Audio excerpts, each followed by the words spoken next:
There's something quietly powerful about a genuinely good heart, and psychology suggests that when someone betrays it, the memory of that moment often lingers far longer than they expect. Picture this. Someone walks away from a person who was patient, supportive, and sincere. At first, they justify it. They minimize it. They tell themselves it wasn't that serious.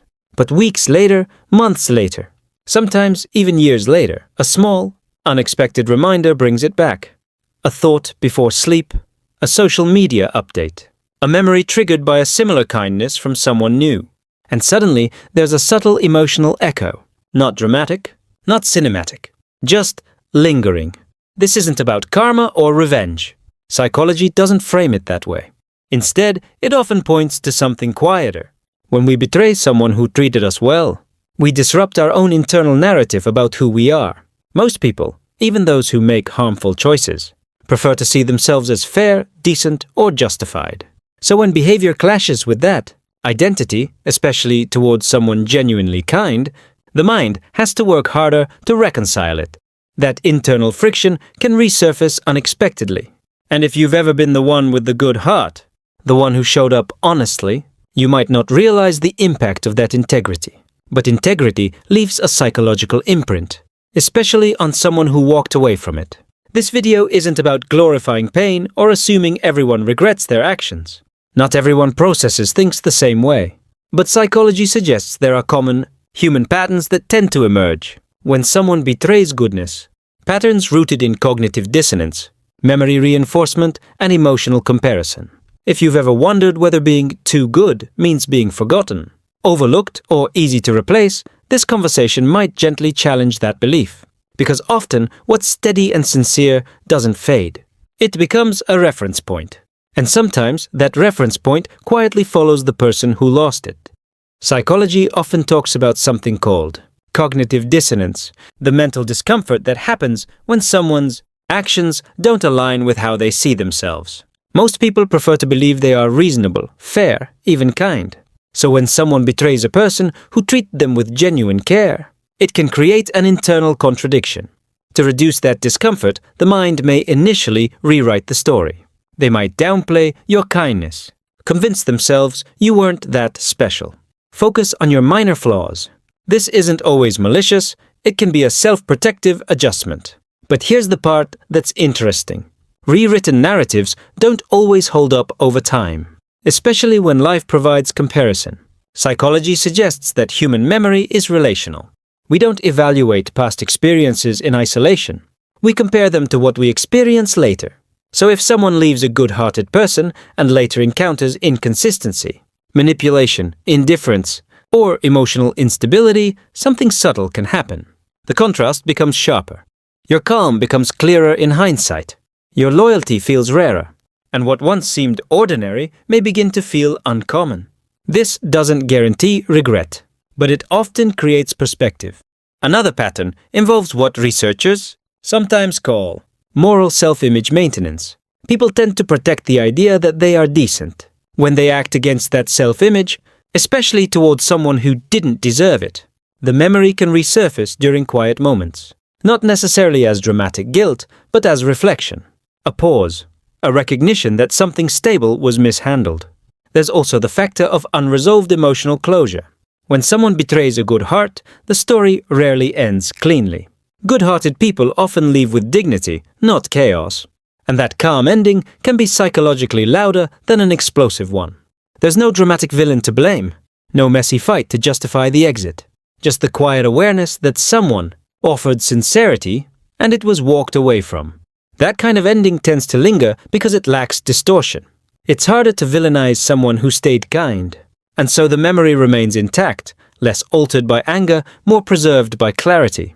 If you've been on the receiving end of betrayal, it may not feel powerful. It may feel confusing, unfair, even diminishing. But psychology suggests that genuine character often becomes more visible in absence, especially when the person who left begins to realize that not all connections carry the same emotional safety, patience, or steadiness. And that realization, even if unspoken, can quietly stay with them. There's another layer psychology often highlights: emotional contrast theory. Humans rarely understand the full value of something while they're inside it. We understand through comparison. So when someone betrays a genuinely good-hearted person, they may not immediately register what they've lost. In the moment, novelty, ego, impulse, or convenience can feel louder than stability. But over time, new experiences create contrast, and contrast creates clarity. When someone later encounters unpredictability, conditional affection, or emotional games, the nervous system starts to notice the difference. The calm presence they once had access to becomes more distinct in memory. Not idealized, just clearer. Psychology suggests that emotionally safe experiences leave deep cognitive markers. When someone felt accepted without performance, supported without manipulation, or understood without pressure, the body tends to remember that state of ease. So if they later find themselves in environments that feel tense or transactional, their mind may unconsciously reference the past. That reference point can quietly follow them. Another important pattern involves unfinished emotional processing. When betrayal happens, especially towards someone who remained composed and self-respecting, there's often no explosive closure, no dramatic rupture that justifies the decision. Instead, there's dignity. And dignity can be haunting, not because it's aggressive, but because it's unresolved. When someone leaves chaos, they can blame the chaos. But when they leave calm sincerity, the responsibility feels more internal. That awareness can resurface in still moments, during milestones, during personal growth, or during reflection after disappointment elsewhere. Psychology also suggests that growth amplifies awareness. As people mature emotionally, their evaluation of past behavior often becomes more nuanced. What once felt justified may later feel impulsive. What once felt replaceable may later feel rare. This doesn't mean everyone circles back. It doesn't mean everyone admits regret. But internal recognition and external behavior are not always the same. Sometimes the haunting is quiet, a thought before sleep, a comparison during a new relationship, a subtle understanding that they once had something grounded and chose differently. If you were the one with the good heart, you may never witness that realization. But psychology suggests that integrity has a long memory, not because it demands repayment, but because emotional safety is not easily replicated. And once someone experiences it, even briefly, it tends to become a silent standard against which future connections are measured. There's a quiet truth psychology often circles back to. Betraying a good heart doesn't just impact the person who was hurt.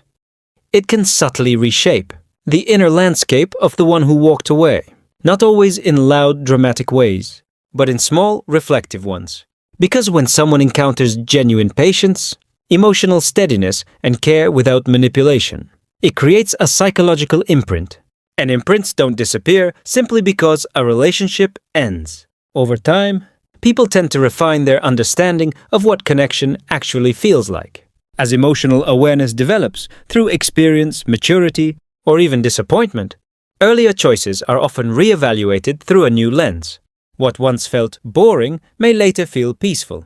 What once felt replaceable may later feel rare. Psychology suggests that memory becomes more honest with time, especially when ego softens. And when someone looks back and realizes they mishandled sincerity, the awareness can be quietly humbling, not necessarily crushing, not necessarily obsessive, but grounding. There's also something profound about how good-hearted people exit. Often, they leave without revenge, without smear campaigns, without dramatic destruction. They withdraw with self-respect. And that kind of ending can stay with someone. Because there's no chaos to point at, no villain narrative to lean on, just a calm awareness that something genuine was not protected. And calm endings tend to echo longer than explosive ones. If you were the person who gave sincerely and were met with betrayal, it can be tempting to assume you were naive, too open, too trusting. But psychology often suggests the opposite. The capacity to love cleanly, to show up consistently, to offer emotional safety. These are markers of depth, not weakness. Not everyone knows how to hold that kind of presence. And sometimes people only understand its weight after they've stepped away from it. This isn't about waiting for regret. It's not about assuming someone is suffering in silence.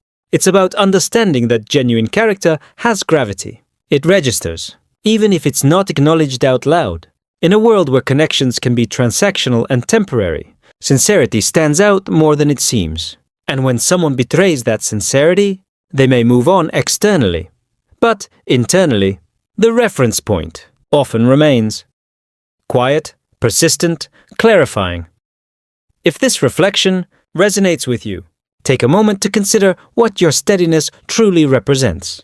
And if you're drawn to exploring more of the psychology behind human behavior, connection, and identity, you're welcome to stay connected here, not out of urgency, but out of curiosity about the deeper patterns shaping the way we relate to one another.